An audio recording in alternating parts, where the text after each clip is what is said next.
Herkese merhaba sevgili dostlar. Nasılsınız? Umuyorum ki çok iyisinizdir. Sağlığınız ve keyfiniz yerindedir. Ben çok iyiyim, çok şükür. Bugün neye bakacağız? Bugün arkadaşlar tabii ki 14 Şubat Sevgililer Günü enerjisine bakacağız. Sevenler için, ilişkisi olanlar için ve olmayanlar için de aynı zamanda gerçekten çok önemli bir gün. 14 Şubat sevgi günü, aşk günü. Bakalım bugün sizleri nasıl enerjiler bekliyor olacak. Şimdi yine deste seçmeli olacak. 2 adet destem var. Pembe bisiklet ve mor bisiklet olmak üzere.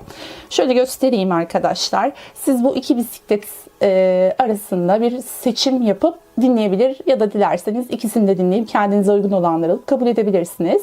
İlk destemiz şöyle pembe bir bisiklet.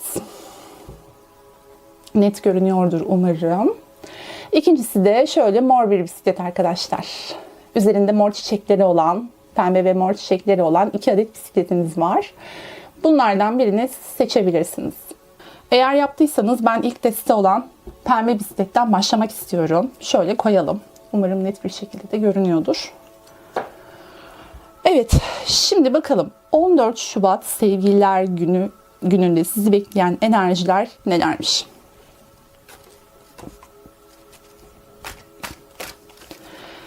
Pembe çiçekli bisikleti seçen arkadaşlarım için evrenden en net, en doğru bilgileri almaya ve buna kanal olmaya niyet ediyorum.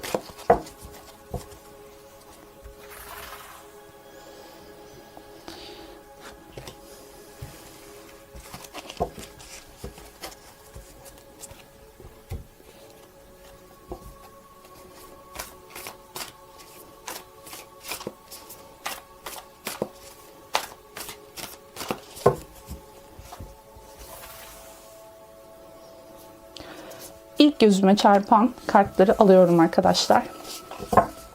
Siz de benimle birlikte niyet alabilirsiniz. Bakalım Sevgililer Günü'nde sizleri nasıl enerjiler bekliyor. Tabii ki kolektif olduğu için herkese göre değişiklik gösterebilir. Ben zaten ihtimalleri sıralıyorum arkadaşlar. Evet.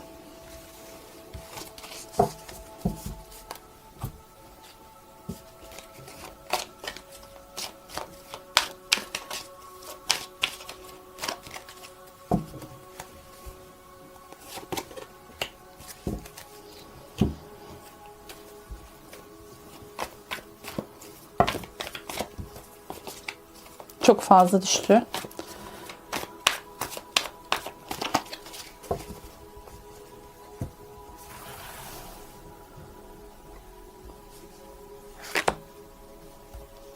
Gerekirse zaten ekstra kartlarda seçeceğiz tabii ki.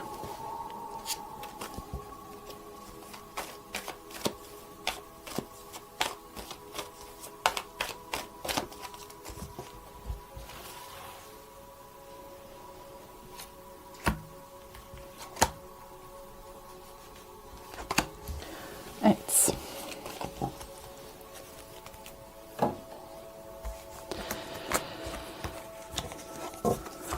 Bakalım açalım kartlarımızda neler çıkacak.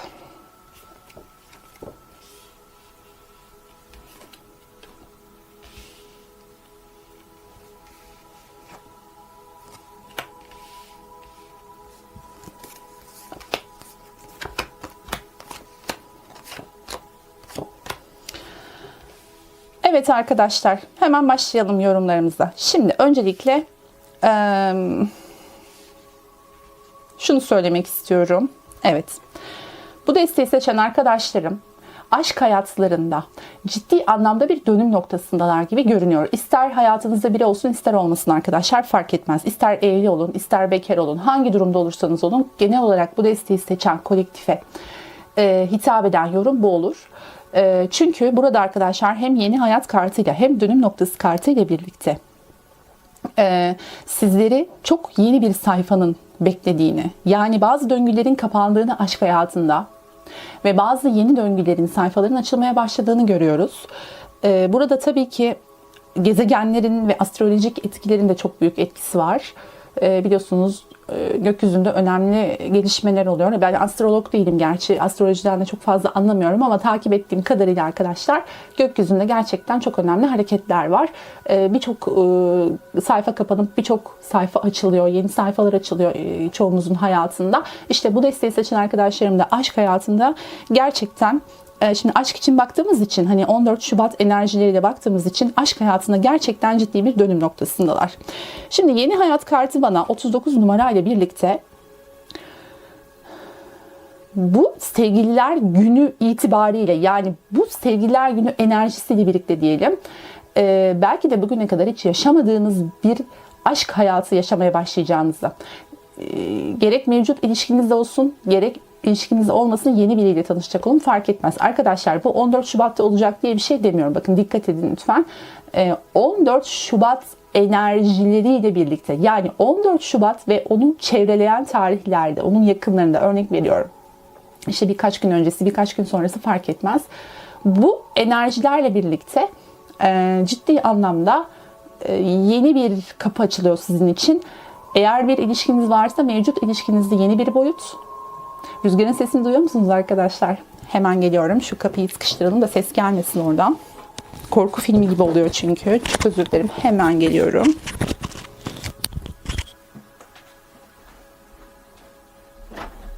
Evet. Bol lodoslu bir şehirde yaşamanın avantajları arkadaşlar. Evet, mikrofonumuzu da taktık. Şimdi kaldığım yerden devam ediyorum. Eğer mevcutta bir ilişkiniz varsa ve bu ilişkiyle ilgili artık sizi sıkan, bıktıran bazı konular varsa, hep aynı döngülerin içine dönüp duruyorsanız, ilişkinize bir canlılık, tazelik gelsin istiyorsanız, işte bu 14 Şubat sizin için çok iyi bir fırsat arkadaşlar. Bunlar tabii ki kendi kendine olmayacak. Sizin de bazı çabalar göstermeniz gerekebilir. Hepiniz, her biriniz kendi ilişkinizle ilgili gerçekleri kendiniz biliyorsunuz arkadaşlar. Lütfen bunu kendinize göre alınız. Bir yenilik yapmak istiyorsanız ilişkinizle ilgili, kendinizle ilgili, ilişkiye taze bir kan gelmesini istiyorsanız bu gerçekten çok iyi bir fırsat olacak 14 Şubat için. Bunun yanı sıra hayatında birisi olmayanlar için, yalnız olanlar için de yeni tanışacakları kişiyle, yani bu 14 Şubat tarihleri itibariyle, yani o civarlarda yeni tanıştığınız kişilere çok dikkat edin arkadaşlar. Belki de bugüne kadar hiç görmediğiniz bir şeyleri göreceksiniz. Size birinin, uzun zamandır tanıdığınız birinin ilgisi olduğunu fark edebilirsiniz. Ya da çoktan fark etmişsinizdir belki de. Ya da biriyle tanışacaksınızdır. Hiç tipiniz olmayan, asla ilginizi çekmeyecek bir kişi bile olsa bu dönemde siz yeni, artık sizin için yeni sayfalar açıldığı için, yeni hikayeler yazılmak üzere olduğu için bu dönemde ilginizi çekebilir. Lütfen reddetmeden önce ya da ön yargılı davranmadan önce dikkatli bir şekilde gözlemleyin. Yani bu kişiler gerçekten kaderiniz olabilir. Bunun için de ayrı bir açılım yaparız tabii ki. Dediğim gibi arkadaşlar, ilişkiniz olsun olmasın her türlü yeni bir sayfa açılıyor. Bu bir evlilik ise eğer, yani bir evlilik birliği içerisindeyseniz de arkadaşlar, evlilik hayatınızda artık size klişe gelen, rutin gelen, sıkıcı gelen bazı şeylerin değişmeye başladığını görecek ve bu değişimden ilham alarak siz de bazı değişimler yapmak isteyebilirsiniz. Ve bunlar hep olumlu şeyler arkadaşlar. Olumlu anlamda konuşuyorum şu anda. Ama genel olarak baktığınız zaman burada özellikle ilişkisi olan ya da bekar olan arkadaşların evlilik yolunda daha ciddi adımlar atmaya başlayacağını, bununla ilgili daha ciddi sohbetler, yani sohbetler bir şekilde evliliğe, aile kurmaya, ilişki kurmaya dönebilir. Mevcut ilişkiniz içerisinde artık. Ya da dediğim gibi mesela bekarsınızdır ve evlenmeyi hiç düşünmüyorsunuzdur. Ama yine de dinliyorsunuzdur işte bu videoyu, denk gelmişsinizdir. O zaman da arkadaşlar evlilikle ilgili, aile kurmak, yuva kurmakla ilgili düşüncelerinizin artık değişmeye başlayacağını, yani bunu sistemsel olarak tabii ki görüyoruz. Eğer böyle bir şey olursa lütfen buna direnmeyin. Çünkü belki de akışınızın bu şekilde gerçekleşmesi gerekiyor. Artık bazı şeylerin değişmesi gerekiyor. Genel olarak dönüm noktasında olduğunuzu görüyoruz ve her engeli aşın kartı ile birlikte geliyor. Yani buradaki engelin ben ilişkide sıkıcı gelen bazı şeylerin ya da ilişki hayatınızda, aşk hayatınızda mesela yalnızlıktan sıkılmışsınızdır. Ya da ilişkiniz vardır. Partnerinizde her şeyin aynı akmasından, ilerlemesinden sıkılmışsınızdır. Ya da az önce bahsettiğim gibi evlilik düşünceniz yoktur. Bu düşünceden de sıkılmışsınızdır. Yani çok uzun zamandır, durum her neyse çok uzun zamandır rutin olarak süregelen şeylerin artık sizi sıkmaya başladığını ve bir engel oluşturduğunu görüyoruz. İşte bu engeli aşmanız gerekiyor arkadaşlar. Bunu da siz kendi ilişkinize göre kendiniz biliyorsunuz tabii ki. Bakın, kartın üzerinde ne yazıyor? Güzel fırsatlar ve haberler var. Kazancın artacak, rahat günler gelecek. Gitmek istediğin yerlerle ilgili gelişmeler yaşayacaksın. Şimdi bu kartı nasıl yorumlayabiliriz? Burada maddi olarak da aslında bolluk, bereket ve kazanç kapılarınızın açılmaya başladığını, para akışının hızlanacağını görüyoruz çoğunuz için. Güzel fırsatlar ve haberler var. Bu güzel fırsat ve haberlerin iş, kariyer ya da parayla ilgili olabileceğini düşünüyorum burada. Kazancınızın artmasıyla birlikte belki de daha bir rahat bir nefes alıp seyahat planlarınızı gündeme getirebilirsiniz. Gitmek istediğiniz bazı yerler olabilir. Özellikle bu 14 Şubat'ta seyahat etmeyi düşündüğünüz, işte partnerinizle gitmeyi düşündüğünüz ya da yalnızsanız yine gitmeyi düşündüğünüz bir yerler varsa arkadaşlar ve bu yerlere gitmek için engeliniz eğer burada maddi ise bunun rahatlayacağını görüyoruz. Bununla ilgili bir kapı açılacağını görüyoruz burada. Eğer farklı bir engel varsa bu engelin de ortadan kalkacağını görüyoruz arkadaşlar. Biraz rahatlamakta ve olumlu bakmakta fayda var. Ve son olarak şunu ekleyeyim. Yani şu üst sıra için şu yorumu ekleyebilirim. Çoğu kişinin bu yıl düğün için ya da böyle bir kutlama için, işte nişandır, düğündür, sözdür, bu tarz şeyler için hazırlık yapmaya başlayacağını da görüyoruz burada.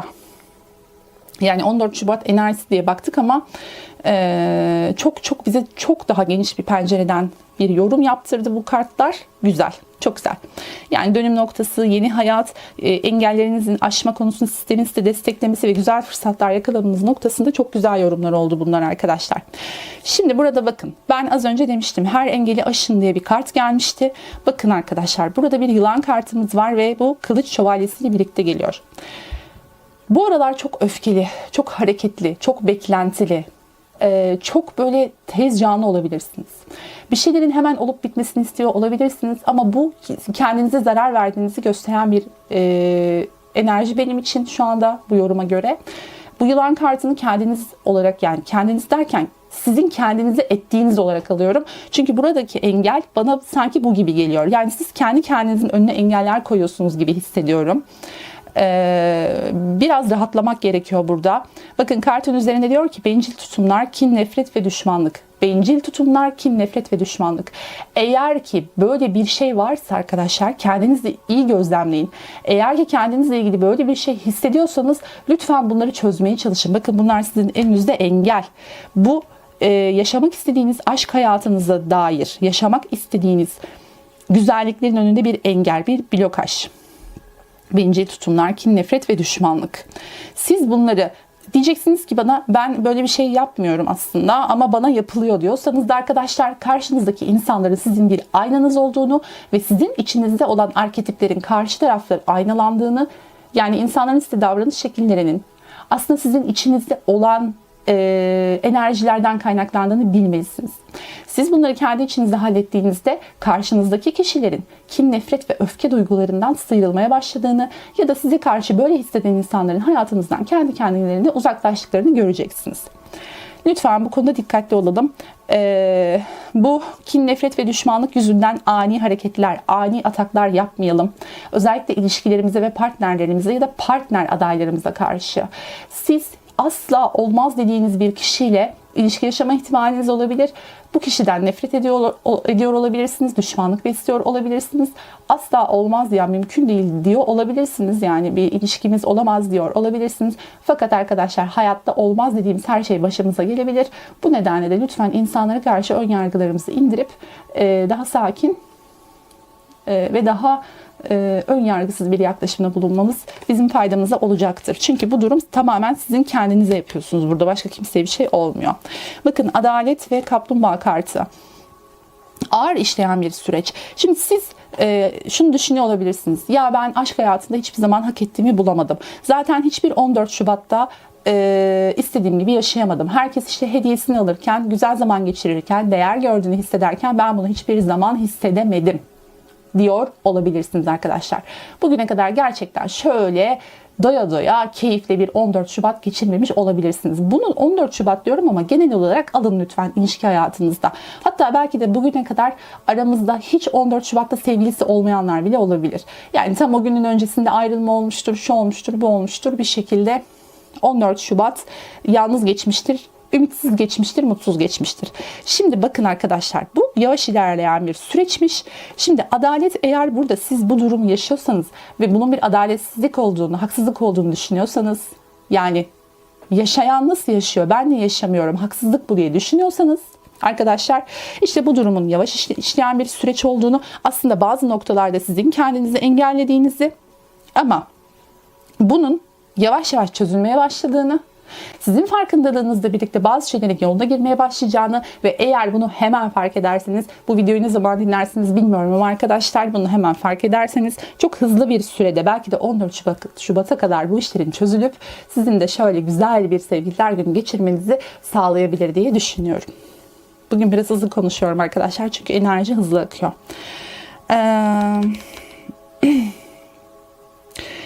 Dediğim gibi arkadaşlar, burada adaletin işlemesini istiyorsanız, evet, adalet sizin için işlemek için bekliyor. Yani sizin de hak ettiğiniz şekilde bir 14 Şubat sevgililer günü ya da bir ilişki genel anlamda yaşamak, sizin de tabii ki herkesin hakkıdır bu. Hak ettiğinizi almak için biraz daha sabır ve gözlem gerekiyor, çözümleme gerekiyor burada. Bakın arkadaşlar, şimdi son olarak şunu söylüyorum. Tabii ki Melik ve Rumi kartları da çekeceğiz. Şimdi kupa dokuzlusu ve saklı kalp. Siz belki de ilişki anlamında bir hazinenin üzerinde oturuyorsunuz. Fakat farkında değilsiniz arkadaşlar. İçinizde öyle güzel bir ilişki yaşama potansiyeli var ki. Mesela şunu diyor olabilirsiniz. Ya birisi olsa hayatımda onu çok mutlu ederim. Çok da güzel bir ilişki yaşarım ama kimse yok. Kimse benim kıymetimi bilmiyor gibi düşünüyor olabilirsiniz. Bakın, gerçekten potansiyeliniz çok yüksek. İlişkide mutlu olma potansiyeliniz çok yüksek. Hani böyle görüyoruz ya, işte çok sevilen, çok şımartılan. Gerçi sosyal medyada gördüğünüz hiçbir şey, ben şahsen inanmıyorum. Hatta tam tersi olduğunu düşünüyorum. Kameralar kapandıktan sonra çok farklı bir sahnenin orada oynadığını düşünüyorum. Yani siz gördüğünüz şeylere bakıp başkalarıyla kendinizi kıyaslamak, farklı ilişkilerle kendi ilişkinizi kıyaslamak yerine aslında içinizdeki bu potansiyelle daha gizli, daha saklı, daha kendinize saklı. Yani dışarıya gösteriş yapmak anlamında değil de, örnek veriyorum, işte size bir hediye gelmemiştir, çiçek gelmemiştir. Siz bunu işte herkes aldı, ben almadım, ben paylaşamadım, ben koyamadım, işte Instagram'ıma koyamadım ya da her neyse sosyal medya hesaplarıma koyamadım gibi düşünüyorsanız, yani sevgi gösterilerini başkalarına yayınlamak için istiyorsanız arkadaşlar, bundan da vazgeçmeniz gerekiyor. Çünkü burada gerçekten bir şeyleri gizli saklı yaşadığınız zaman, yani kendinizi mutlu etmek için yaşadığınız zaman çok daha üst düzey bir tatmin noktasına erişeceğinizi görüyoruz burada. Çünkü diyorum ya arkadaşlar, bakın, potansiyeliniz var, yok değil. Yalnızca siz o hazinenin üstünde oturduğunuzun farkında değilsiniz. Üzerinde oturduğunuz şeyi belki de tahtadan normal bir sandık zannediyorsunuz ama içinde hazine var. Anlatabildiğimi düşünüyorum. Şimdi burada kalbini kapatmak, duygularını gizli yaşamak, içinden geçen hisleri saklamak. Az önce yaptığım yorumun yanı sıra şöyle bir yorum daha yapabilirim burada. Bakın, gerçekten kalbinizi kapatmanın, duygularınızı gizli yaşamanın, zamanında yaşadığınız bazı sıkıntılar yüzünden kendinizi aşka kapatmanın doğru olduğunu düşünüyorsanız bu doğru bir yol değil arkadaşlar. Siz içinizdeki bu hazineyle birlikte, doğru kişinin karşınıza çıkmasıyla birlikte, yani siz o enerjiye girdiğinizde doğru kişi de karşınıza çıkacaktır mutlaka ve bu olduğunda kalbinizi saklamayın, kapatmayın arkadaşlar. Duygularınızı gizli yaşamak yerine karşı tarafa yani öyle birisi çıkar ki karşınıza, zaten sizi hiç herhangi bir endişeye sürüklemez. Ya da mevcut ilişkideki partneriniz çok değişebilir. Size karşı, sizi hep böyle endişelere, kaoslara sürükleyen bir kişinin bir anda sizi mutluluklara sürüklediğini, çok farklı davranmaya başladığını, değiştiğini görebilirsiniz. Bunlar olası şeyler, lütfen bunlar sizi şaşırtmasın. Fakat siz de kalbinizi saklamayın. Yani siz de duygularınızı karşı tarafa açın, samimi olun ki burada bu tür duygulara girdiğinizde, bu tür enerjilere girdiğinizde gerçekten çok güzel bir 14 Şubat geçireceğinizi görüyoruz. Ama bunu 14 Şubat'ta tabii ki ben asla kısıtlamıyorum. Başlığımız 14 Şubat olabilir. Fakat genel olarak ilişki hayatında mutluluğunuz için bunlar çok önemli şeyler arkadaşlar. Tarihlere takılmayalım. Zaten evrende zaman diye bir kavram yoktur. Onu biz insanlar icat ettik. Ama tabii ki yaşamak için zaman kavramına ihtiyacımız var. Sınırlandırmayalım zamanla. Bakın dediğim gibi içinizdeki o güzelim ilişki yaşama potansiyelini, mutlu olma ve mutlu etme potansiyelini lütfen köreltmeyelim. Bunun farkına varıp açığa çıkaralım. Bu desteği seçen arkadaşlarımın yaşadığı bazı travmalardan ve ilişki problemlerinden dolayı kalbini kapattığını görüyorum ben. Çok güzel bir kalbiniz var. Çok zengin bir kalbiniz var. Ama bunu kapatıyorsunuz. Bunu saklamışsınız. Şişenin içine resmen şöyle koymuşsunuz. Ağzını kapatmışsınız arkadaşlar. Yani bu burada çok net bir şekilde görünüyor. Lütfen biraz daha kalbinizi açmaya cesaret gösteriniz. Bu desteği seçen arkadaşlarım. Peki o halde meleklerden ve Rumi'den de mesajımızı alalım. Bakalım melekler ne diyecekler bu konuda.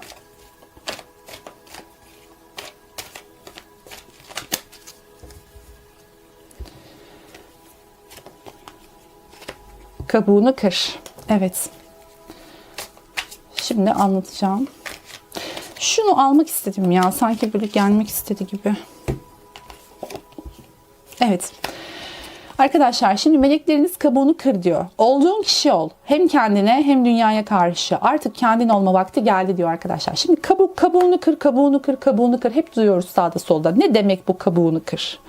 Arkadaşlar meyvelerin çekirdeklerini düşünün. O dışındaki kabuğu soyduğunuz zaman meyvenin özüne ulaşırsınız. İşte tıpkı bunun gibi bir şey. Kendi özünüze ulaşmak, kendiniz olmak, kendiniz olmanın önündeki engellerdir kabuk. İşte o kabukları bir bir soymanız, çıkarmanız gerekiyor. Kendiniz olma cesaretini göstermeniz gerekiyor ki neden? Dünyada bana göre arkadaşlar, bunu ben kendimle ilgili fark ettim. Dünyada yapması en zor şeyin ne olduğunu düşündüm. Çok uzun süre düşündüm ve kendin olmak olduğuna karar verdim. Bunu fark ettim. Dünyada başarılması en zor şey insanın kendisi olmasıdır. O üzerimizdeki kabuklar bize ağırlık yapar. Özümüzü ortaya çıkarmamızı engeller. Burada melekleriniz diyor ki bakın az önce size ne dedim? Saklı kalp. Aslında çok değişik bir ilişki yapısı içerisinde çok değişik bir karaktersiniz. Ama bunu siz bile bilmiyorsunuz. Çünkü kabuklarınız sizi bunu görmenize engel oluyor. Çok güzel, çok büyük bir kalbiniz var. Çok zengin bir kalbiniz var. Çok güzel ilişkiler yaşayabilirsiniz. Bu özellikle bu desteği seçen arkadaşlarım. Fakat bunu farkında değilsiniz arkadaşlar. İşte burada tam olarak bundan bahsediyor. O dışınızdaki kabukları soyduğunuz zaman size ait olmayan bütün inanç kalıplarını, ilişkiye dair inanışları şöyle üzerinizden bir attığınız zaman kabuğu kırmak dediğimiz şey bu. İşte o zaman siz gerçek sizin özünüze ulaşacaksınız ve şu hazineyi yakalayacaksınız arkadaşlar. Ve bunun vakti gelmiş. Melekleriniz böyle bir mesaj veriyor size. Ve Rumi değneklerin içi olanı yani asa prensi geldi Rumi'den. Kim beni mutluluğuna çağırırsa sadece neşeli bakışlar görecektir. Kim beni mutluluğuna çağırırsa sadece neşeli bakışlar görecektir. Arkadaşlar burada kendiniz olmanın önüne ket vuran şeyin aslında biraz da kendinizi korumak olduğunu görüyoruz bu nedenle. Yani kendinizi korumak amacıyla kalbinizi saklıyor olabilirsiniz. Ama burada diyor ki seni mutluluğuna çağıran yani seni belki de çok mutlu edecek fırsatları kaçırma. Bunları gör.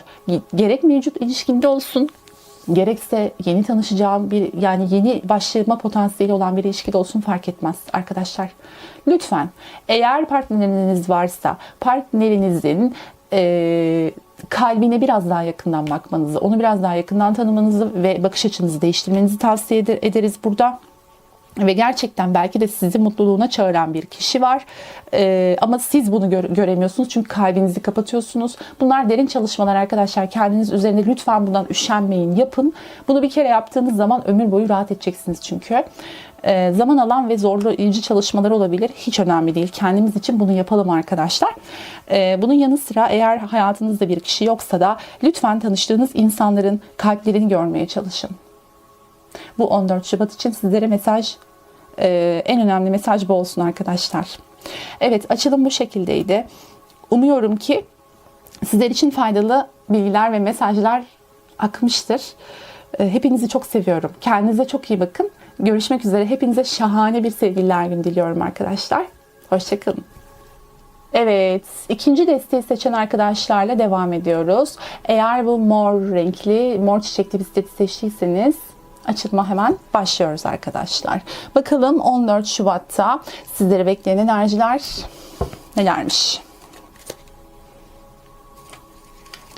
Bu desteği seçen sevgili arkadaşlarım için evrenden akan en doğru, en net bilgiyi almaya ve buna kanal olmaya niyet ediyorum.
Gerekirse elbette ekstra kartlar çekiyoruz arkadaşlar. Şimdilik bu kadar yeterli.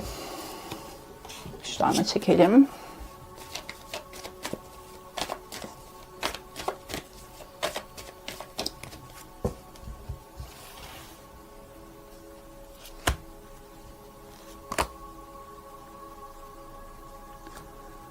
Evet.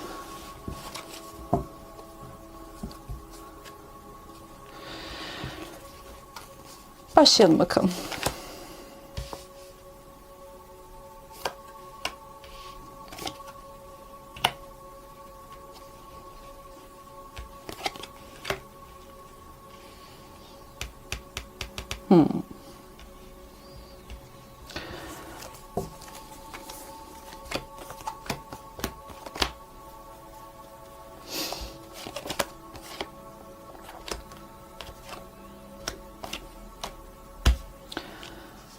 Evet arkadaşlar.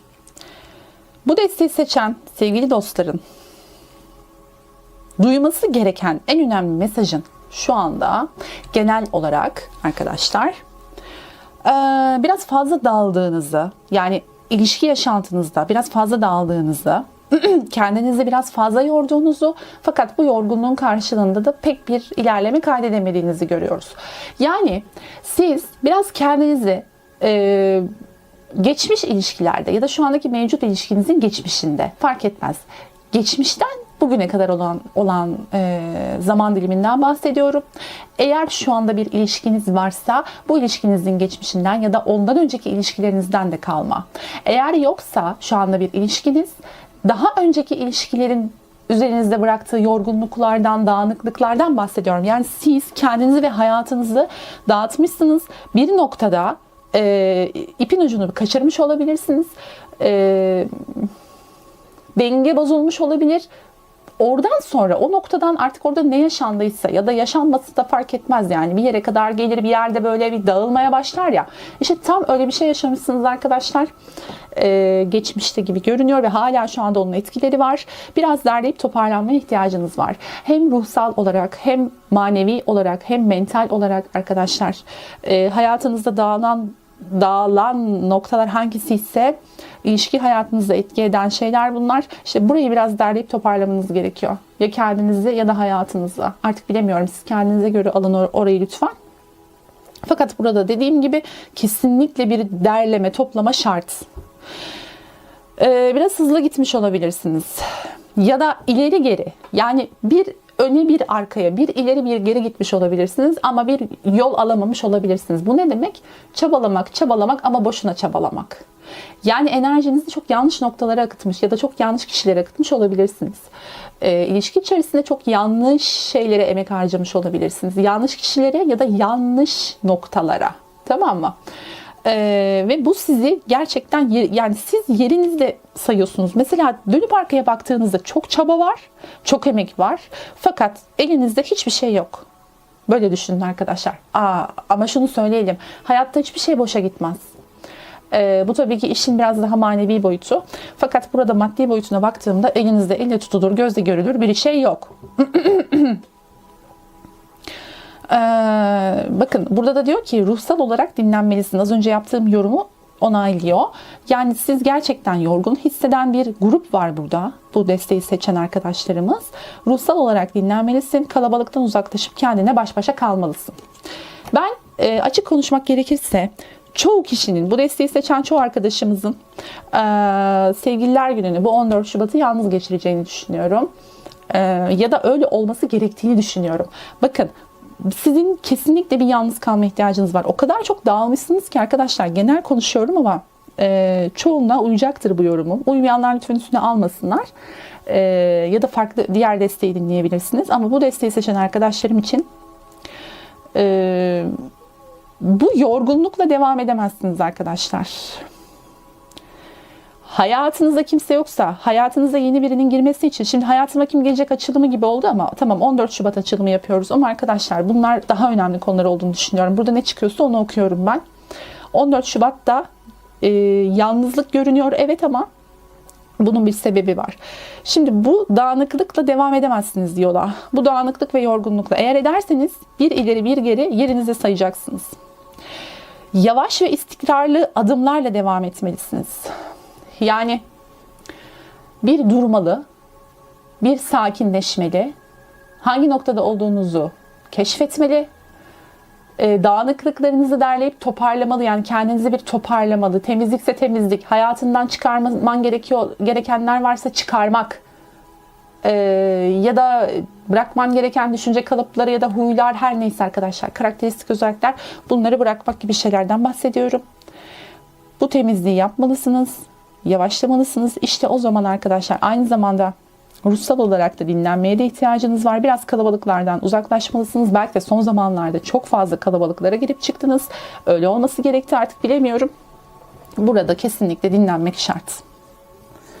Bakın diyorum ya, bir ileri bir geri, bir ileri bir geri. Uzun zamandan beri böyle yani bu durum. Enerjiyi verimli kullanamamışsınız gibi görünüyor burada. Şimdi arkadaşlar, bunlar önemli uyarılardı.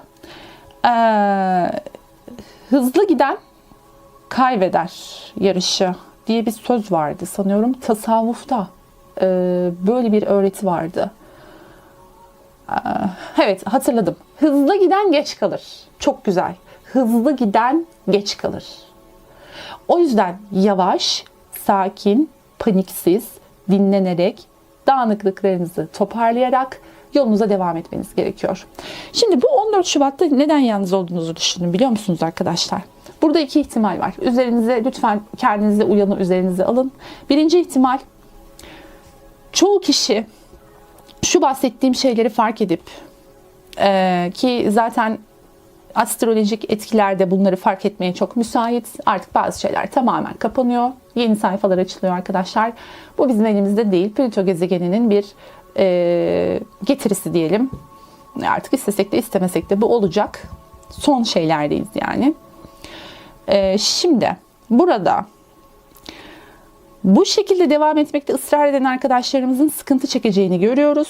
Ama bunu fark edip bunu toparlayacak olan kişilerin, yani şu bahsettiğim şeyleri dikkate alıp kendini toparlayacak olan kişiler için gerçekten çok güzel enerjiler var. Şimdi burada ikiye ayırmıştık ya. Birinci yorum şu. Çoğunuz uzun zamandır süre gelen, belki de yıllardır hayatınızda olan kişinin zaten sizi bu hale getirdiğini düşünüp bunu fark edip bu ilişkiyi sonlandıracak olabilirsiniz. Çok açık konuşacağım arkadaşlar. Kestirme konuşacağım. Yani lafı dolandırmayacağım. Bu açılımda nedense öyle hissediyorum. Öyle olması gerektiğini hissediyorum. Burada arkadaşlar dediğim gibi çoğunuz ilişkisini bitirecek. Bu 14 Şubat'ta olur, öncesinde olur, sonrasında olur bilemem. Ama yakın bir tarihte olacağını görüyorum. Ya bu beni bir yere götürmüyor. Yoruyor, sadece yoruyor beni bu ilişki. Çok fazla dağıttı beni deyip çok uzun zamandır süre gelen ilişkisini bitirecek olan arkadaşlarımız olabilir, bu bir. İkincisi, ekstra olarak 14 Şubat konseptinin dışında bir yorum yapacağım. Çoğunuz eski dostluklarını bitirecek olabilir. Yani aynı şey eski dostluklarından, dostlukları için de geçerli. Uzun zamandır arkadaşlık ettiğiniz, hayatınızda olan, sizi desteklediğini düşündüğünüz ama aslında tam tersi olan, yani sizi daha çok yorduğunu fark ettiğiniz kişileri hayatınızdan çıkaracak olabilirsiniz. Çoğu ilişkinin biteceğini düşünüyorum ben bu 14 Şubat'ta. 14 Şubat diyorum ama lütfen siz çevre enerjilerle birlikte, yani 14 Şubat ve etrafı gibi düşünün. Anladınız ne demek istediğimi. Dediğim gibi bitiş, sonlanma, bir devrin kapanıp başka bir devrin başlaması. Şimdi ilk yorum buydu. İkinci yorum şu. Özellikle ilişkisi olan arkadaşlarım için konuşuyorum. İlişkinizde gerçekten şunu fark edeceğiniz için ve burada bir toparlanma yapacağınız için, burada bir ne diyelim ona, iyileştirme yapacağınız için çoğunuzun uzun zamandır ilişkisi olan arkadaşlarımızın, yani uzun zamandır süre gelen ilişki modelinin aynı kişi, bakın aynı ilişki fakat gidişatın değişeceğini görüyorum. Yani daha iyiye doğru bir gidiş olabilir burada. Çünkü bir devir kapanıyor. Bakın önemli bir geçiş bu. Bir devir kapanıyor, başka bir devir açılıyor gibi düşünün bunu. Eğer uzun zamandır yalnızsanız da, hayatınızda kimse yoksa da işte bu 14 Şubat enerjileri sizin için yine bir dönüm noktası, bir devrin kapanması. Eski ilişki modellerini istemiyorum. Onların beni çok yorduğunu fark ettim. Mesela hayatınıza hep aynı tip insanlar girmiştir. Sizden hep aynı şeyi alıp götürmüşlerdir. Zaten bunun da bir sebebi var. Hep aynı insan, hep aynı model hayatınıza girip sizi yıpratıyorsa sizin artık kendinizle ilgili fark etmeniz gereken bir şey vardır orada yani. Hani artık onu fark edene kadar o tip insan hayatınıza gelecektir. Örnek veriyorum. Siz evlilikten kaçan, evlenmek istemeyen, korkan, aslında yalnız kalmayı tercih eden ama hayatımda da biri olsun diyen birisiyseniz genel olarak evli insanlar çıkar karşınıza. Bunun gibi düşünün. Yani niye hep böyle oluyor diye soruyorsanız işte fark etmeniz gereken konu budur. Bunu örnek olsun diye verdim. Lütfen siz kendinize göre alın. Burada arkadaşlar bazı düşünce kalıplarınızı değiştirip kendi hayatınızla ilgili toparlamaları yaptıktan sonra artık o tip insanların hayatınızda gelmediğini, sizi yoran, üzen, engelleyen insanların artık hayatınızda olmadığını, bu durumun artık bittiğini, hayatınıza size değer veren insanların geldiğini görmeye başlayacaksınız. Bu 14 Şubat enerjileriyle birlikte arkadaşlar. Şimdi bakın gerçekten çok yorgunsunuz. Yani bu desteği, bu mor çiçekleri seçen arkadaşlarımın okumasını yaparken yoruldum arkadaşlar. Yani bu okumaktan yorulmadım. Buradaki enerji, yorgunluk enerjisi geçti bana şu anda. Ağırlaştım. Çünkü sizin enerjiniz de geçiyor ya bana hani. Burada bakın çok yorgunsunuz. Siz arkadaşlar bir şeyleri bitiriyorsunuz ya. Eğer varsa mevcut ilişkinizi, çoğu kişi mevcut ilişkisini bitirecek. Çoğu kişi dostluk, arkadaşlık durumlarını bitirecek. Az önce bahsettiğim yorumu tekrarlıyorum. Çünkü burada da aynı enerji var. Bazılarınız yer değiştirmek isteyecek. Bu istek çok fazla gelecek. Bazılarınız ilişkisini bitirip ona iyi geldiğini düşündüğü dostların, arkadaşların yanına gidebilir. Bu tür bir düşüncesi olabilir ya da oraya kendini atabilir. Artık kim iyi geliyorsa size. Manevi olarak size destek veren, derdinizi paylaştığınızda sizi anlayabileceğini düşündüğünüz arkadaşlarınızın yanına bir gidiş olabilir arkadaşlar. Fakat dediğim gibi yani şu aslında bu gidiş size çok iyi gelecek. Belki de bu bitiş ve bu gidiş çok iyi gelecek arkadaşlar. Yani siz kangren olan ne varsa kesip atmaya niyetlisiniz gibi görünüyor bu 14 Şubat enerjileriyle birlikte. Yani çok tatlı şeyler söylemediğimin farkındayım. Ama arkadaşlar bunlar kısa vadede acı verici şeyler olsa da uzun vadede emin olun hayat kurtarıcı şeylerdir. O yüzden bunları söylemek zorundayım. Evet. Kalbini bir kişiye adamak ve mühürlemek. Hayatında daima kalıcı şeylerin olmasını istemek. Şimdi burada artık işin yani puzzle'ın son parçası gibi düşünün. Şunu bir puzzle gibi düşünün. Burada anlattığım şeyleri. Burası eksikti. Şimdi puzzle'ın son parçası geldi. Cuk diye buraya oturdu. Şimdi bu ne diyor biliyor musunuz arkadaşlar? Burada sizi yoran şeyin, bu kadar dağıtan şeyin aslında hayatınızda kalıcı bir ilişkiniz olmaması olduğunu artık çok net bir şekilde söyleyebilirim. Bakın. Hayatınıza giren bugüne kadar kimse, isterseniz evlenmiş olun, isterseniz evli olun şu anda. İster bir ilişkiniz olsun, ister olmasın. Hiç fark etmez. Durumunuz neyse, bu desteği seçen sevgili dostlarım, ana problemi burada ilişkiyle ilgili sizin hayatınızdaki hiç kimse kalıcı olmamış ya. Hep böyle yani kalıcı olduğunu düşünseniz bile hep yani sizin evet sizin yanınızda, sizin hayatınızda ama hep bir yabancı. Hep her an gözü kapıda yani gibi. Her an gidebilir. Size kaybetme korkuları yaşatan, size işte değersizlik korkusunu yaşatan şey bu zaten. Burada bunu fark edeceksiniz. Çok yakın bir zamanda. Bunu fark edeceksiniz arkadaşlar. Çünkü bunu fark etmek zorundasınız. Dediğim gibi bu enerjiyle fazla gidemezsiniz. Yani bir yakıt almanız gerekiyor bir yerden. Şimdi burada bakın bu fikir gerçekten çok baskın bir şekilde bir anda da gelebilir size. Ya da bu videodan sonra da aydınlanma olabilir ama kafanızda bir ampul yanacak bununla ilgili. Artık ampul mü, meşale mi? Bakın şurada şunun gibi bir ateş kafanızda yanacak bir fikir pat diye aklınıza gelecek. Bu fikir, bu söylediğim şey sizin aklınıza düşecek arkadaşlar. Bunun kaçışı yok. Ve siz yani şunu isteyeceksiniz. Şu sizin aklınızda yanacak. Bir ateş gibi, mum gibi. Sürekli zihninizde yanacak. Ya benim neden kalıcı bir ilişkim yok? Hayatımdaki kişi, ben hayatımı kalbimdeki kişiye mühürlemek istiyorum. Nasıl bir cümle kurdum ya? Çok yanlış bir cümle kurdum sanırım. Baştan alalım. Kalbinizi bir kişiye adamak, mühürlemek için böyle bir fikre kapılacaksınız arkadaşlar. Yani bu fikir çok ağır basacak. Bu istek çok ağır basacak size. Belki de bugüne kadar hiç basmadı. Belki de o yüzden bugüne kadar geçici ilişkiler yaşadınız. Anlatabildiğimi düşünüyorum. Burayı çok da uzatmayalım. Hayatınızda kalıcı bir şeylerin olması. Yani hayatıma gelen insanla artık evlenmek istiyorum. Yuva kurmak istiyorum. Evliysem onun sadece bana ait olduğunu hissetmek istiyorum. İlişkim yoksa sadece bana ait olan bir kişiyle görüşmek istiyorum. Az önce verdiğim örneği tekrar vereyim. Hayatınızda karşınıza hep evli ya da bir şekilde bir ilişki içinde olan insanlar çıkıyorsa artık bunu istemiyorum. Benim topluma rahatlıkla duyurabileceğim, bu kişi benim işte sevgilim, beraberim diye haykırabileceğim, bunu kimseden çekinmeden, korkmadan ilişkimi yaşayabileceğim bir ilişki istiyorum.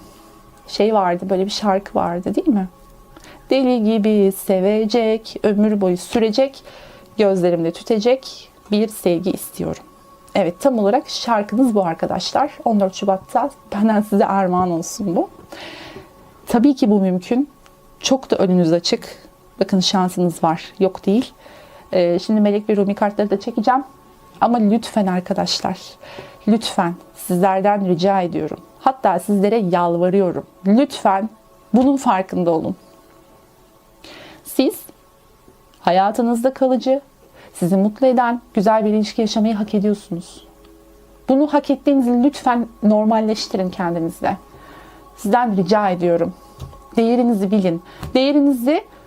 Siz çok değerlisiniz ve değerinizi bilmeyen, aslında bilen ya da bilmek işine gelmeyen kişilerin elinde hayatınızı ve zamanınızı heba etmeyiniz. Çok güzel ilişkiler yaşayabilirsiniz. Neden olmasın? Çok güzel 14 Şubatlar kutlayabilirsiniz. Ama dediğim gibi çoğunuz bunu fark edip mevcut ilişkisini bitirecek ya da ben artık böyle bir profil istemiyorum deyip beklentilerini değiştirecek. Özetle bu. Kaliteli bir yalnızlık çok daha iyidir diye düşünüyorum bazen. Bakalım melekler ne diyor? Araştır. Farklı seçenekleri dene. Ya arkadaşlar, yani gerçekten kartlar konuşuyor ve ben bu durumdan çok memnunum. Farklı seçenekleri dene. Bir yavru kedi edasıyla yeni yolları araştır. Bakın, yeni yollar araştır. Başka seçenekler var. Başka yollar var. Mutlu olmak gibi bir seçenek var. Lütfen, lütfen buna yönel. Bu da var yani. Bunu da gör. Farklı bir düşünce tarzı, farklı inanç kalıpları biraz değiştirmek gerekiyor. Bunun için de dinlenmek gerekiyor elbette arkadaşlar. Evet, farklı seçenekleri denederken burada yani hep aynı profille devam ettiyseniz farklı profilleri deneyin arkadaşlar.